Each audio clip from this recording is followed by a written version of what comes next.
Eu tenho um amigo chamado André. A gente sempre andou junto desde moleque. E a gente sempre fez merda junto. E a gente tinha um hábito de viajar no carnaval ou em qualquer feriado grande. E a gente viajava duro, de carona de caminhão, de carona de carro, do que desse, né? E teve uma vez que a gente foi viajar, eu queria viajar. Tinha uma garota que eu conheci na época, a gente era moleque, 16 anos, 17. E ela passou férias aqui em São Cristóvão, na época onde eu morava. Só que ela morava em Miracema. Aí no carnaval ela falou pra gente ir pra lá e eu cismei que eu queria ir pra lá. E aí eu chamei o André não pôde ir, não me lembro porquê. Aí fui com o primo dele, Marcos Fábio. O Marcos Fábio era um cara boa pinta, alto, parecia muito com o Miguel Falabella. E louro, do olho claro, azul, verde, eu nem lembro. Eu sei que a gente foi viajar, o Marcos Fábio topou, a gente tinha 3,50. A gente pegou um ônibus na Avenida Brasil, soltamos na Rio Magé, quem mora no Rio conhece, e começamos a pedir carona. O Marcos Fábio falou: pô, tu tá louco? Ele nunca tinha viajado comigo com o André. Ele falou: tá louco, ninguém vai parar pra gente, se não existe. Eu falei: pô, cara, é só fazer assim que alguém para. Naquela época, sei lá, 1980 e pouco, final de 80, pouco comecinho de 90, eu não me lembro ao certo. O Rio de Janeiro não era o que é hoje. Então, aí eu falei: é só fazer assim. Quando eu fiz só fazer assim, parou um caminhão. Ele: caraca, nem acredita. Aí fomos, pegamos a primeira carona, o cara levou a gente até Papucaia. Isso era tipo 4 horas da tarde do sábado de carnaval. Que eu tentei convencer o André aí na sexta, ele não foi. Então aí no sábado eu fui com o Marcos Fábio. Aí a gente foi, paramos em Papucaia. Aí o cara falou: ó, você pegar essa reta aqui, vai embora, que vocês vão arrumar outra carona pra lá, porque o cara ia direto, não ia passar. E eu falei: tá bom. A gente desceu, foi embora. E a gente andou pra caramba, andou demais, demais. E isso já tava tardão, né? Já tava, pô, 9 horas da noite. A gente saiu 4 horas da tarde de casa. E a gente ainda tava em Papucaia. Aí a gente andando, num belo momento, eu vi um posto de gasolina. O pessoal parava lá, caminhoneiro e tal, não sei o que. O Marcos Fábio não conhecia. Eu e o André, a gente tinha as nossos macetes, que a gente era duro pra caralho. A gente era fudido, muito fudido. A mãe dele fazia risole só de massa, não tinha recheio. De tão fudido que a gente era. Aí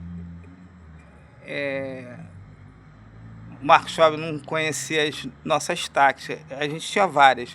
Uma delas era para pedir cigarro. Eu estou explicando, depois vocês vão entender. Uma delas era para pedir cigarro.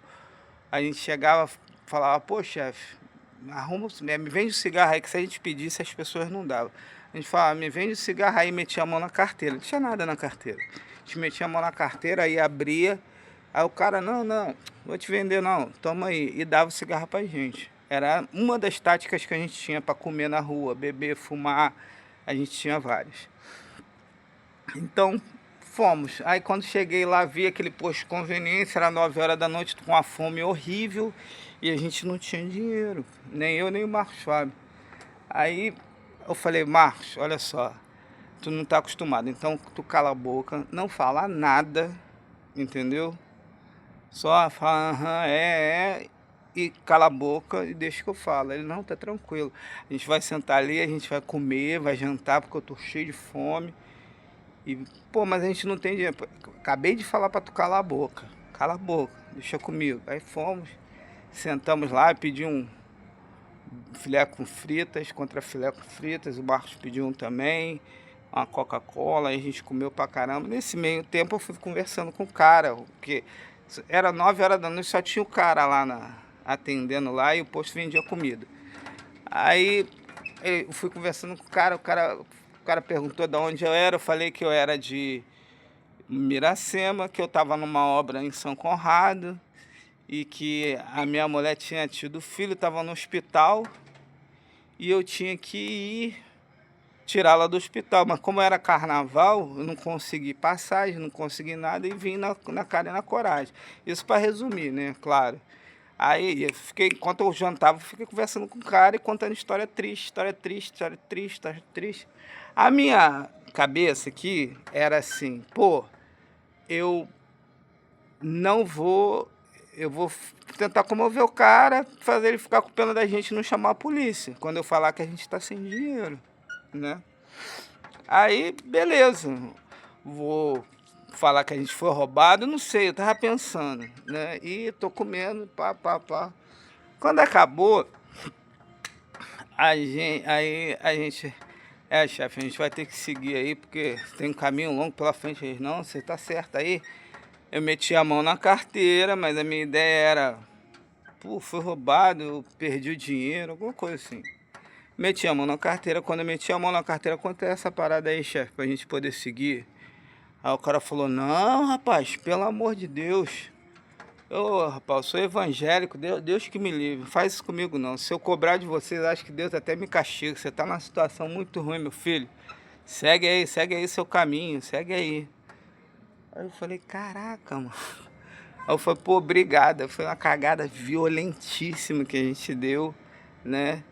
E foi inusitado, e por isso que eu tô contando aqui. Pra não contar só vitória, né? A resumo da história final é que a gente chegamos em Cachoeiro do Macacu, tinha um monte de mulher dando mole pra gente, que o Marcos Fábio era bonitão, né?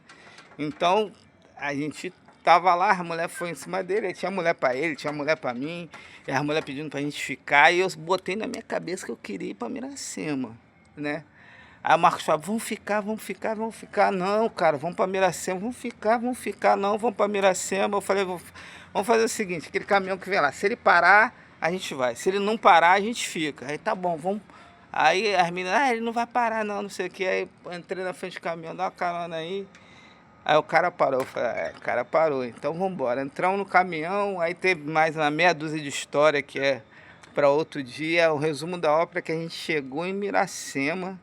Eu fiquei procurando o PC em Miracema e ele falou que ele era o PC, o único PC que tinha em Miracema, que Miracema é PC, um pequeno PC Lourinho. Chegamos lá, eu falei, pô, você conhece o PC Lourinho? PC Lourinho, os caras, conhece PC? Aí o cara, conheço, é um mecânico, é um escurinho. Eu falei, não, cara, é lourinho. Pô, não, é escurinho. Cara, a gente passou, chegamos lá de manhã, né? 7 horas da manhã, a gente passou até meio-dia procurando PC. Ninguém conhecia o PC, ninguém. No final da história, a gente chegou no bar, meio-dia, aí eu ia tentar comer de graça de novo. Aí a gente conversando, eu e ele, falando, caralho, ninguém conhece o PC, mano, que loucura. O cara falou que ele era o mais conhecido da cidade, que só tinha ele. Aí um cara tava do lado, ouviu a gente, falou, pô, vocês estão procurando PC? Eu falei, já sei, irmão, você conhece PC, escurinho, mecânica? Ele, não, eu conheço o PC Lourinho, o irmão da Paula. Eu falei, caralho, é esse aí, pô, pode levar a gente lá? Aí, com custo, a gente chegou lá meio-dia do outro dia. No resumo da ópera, a Paula não ficou comigo, ficou com o Marcos Fábio. Eu viajei pra caramba, perdi 1000 oportunidades e ainda perdi a mulher.